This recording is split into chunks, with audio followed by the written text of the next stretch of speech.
Okay, here we are for part 2 of turn 1 of the Allies at Holland 44. And we're now moved down to Nijmegen where the 82nd landed. And as you can see, they're on their LZs. And so the first thing we've got to do, because we're going to run through the turn again, basically movement and combat for them, is to check their landing losses.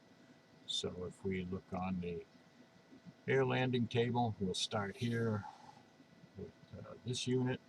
We'll roll, see how he does. And he got a 6, which is unfortunate because that means he takes a step loss and gets eliminated right off the bat. Says he is a partial unit and only has 1 step. So he is eliminated and goes to the dead box. So moving over to the second pile, we'll try to hopefully have a little better luck with him, and we got a 1. So on the air landing table, that's no casualties. So we'll get rid of this marker, and all 3 of them land without any trouble. Moving over to this group of units, we'll see if we have a little better luck. And yes, another 1, so good. They land with no losses. And then the third and final unit, let's hope our luck continues. And wow, 3 1s in a row. This computer must be rigged. They land with no losses. So now we'll go right into the movement now that they've landed. Now these units, of course, with the question marks, the unknown units on them, can be attacked in the movement phase.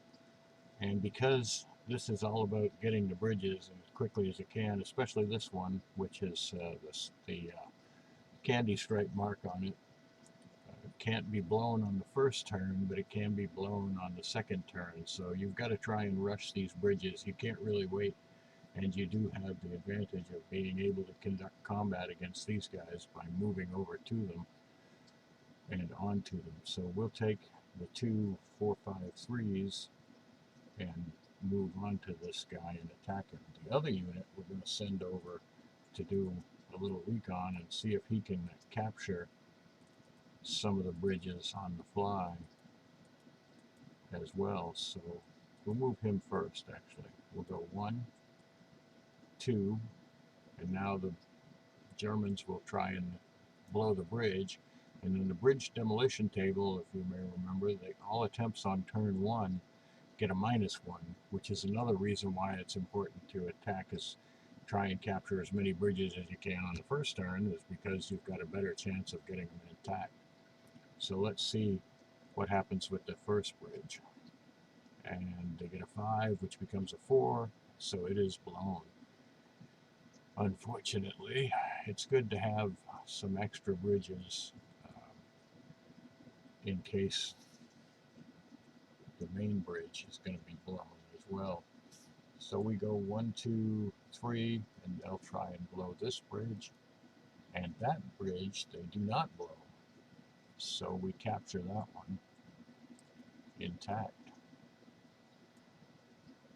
which is good in case the main bridge up here, this is the one we really want, but in case we don't get that one, we now have a fallback bridge at least. So the next thing is to attack the main Grave bridge on the fly here with these guys, and so we see what happens. So you go 1 and then 2 onto the unit to attack it. So the attack is immediate. So hopefully this is a 000 dummy unit or garrison unit of such low strength that it offers no resistance. So we'll take them back off. We get to reveal these guys, and they're a 1-1-3. But we are attacking across the bridge, so he's going to be doubled.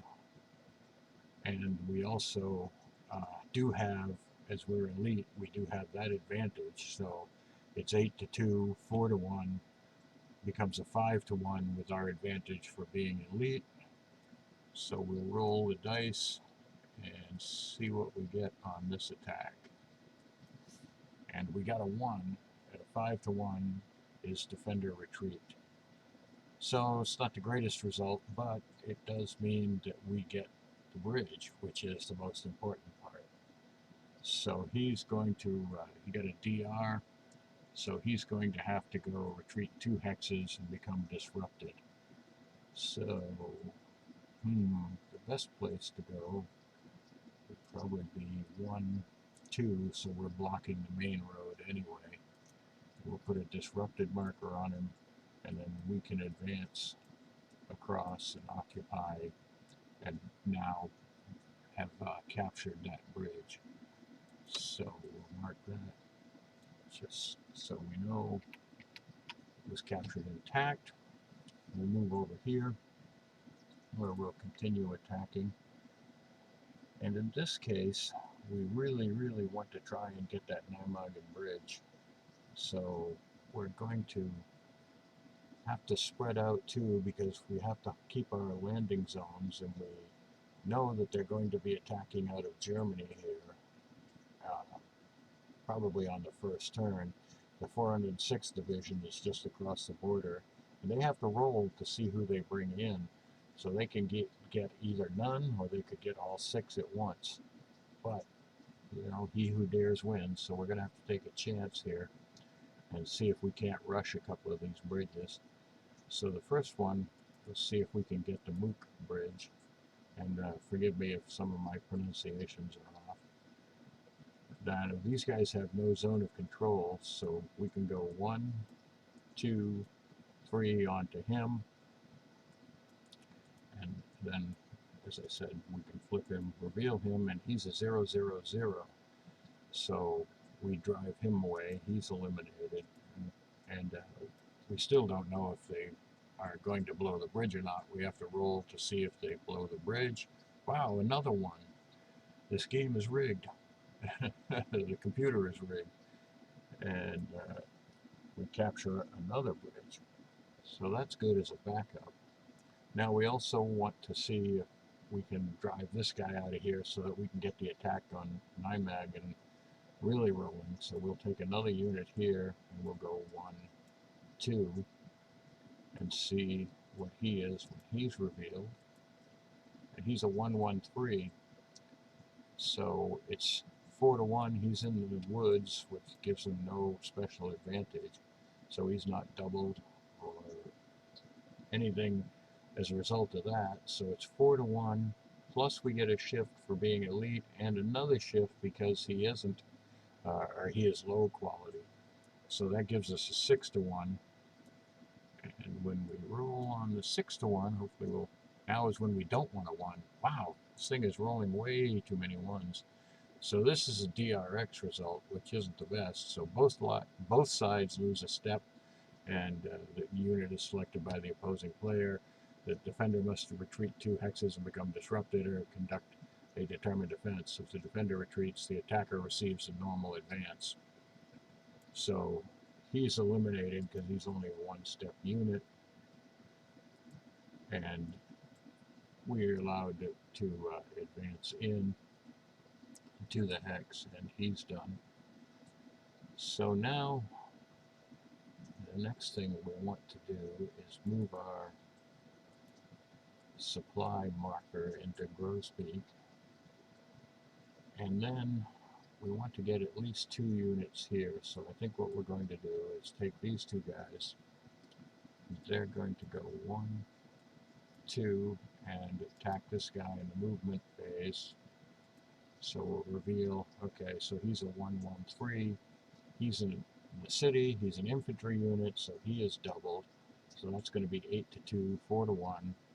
But again, he is low quality, and we are elite, so it becomes a 6 to 1. So now is when we need to roll something besides a 1 would be nice.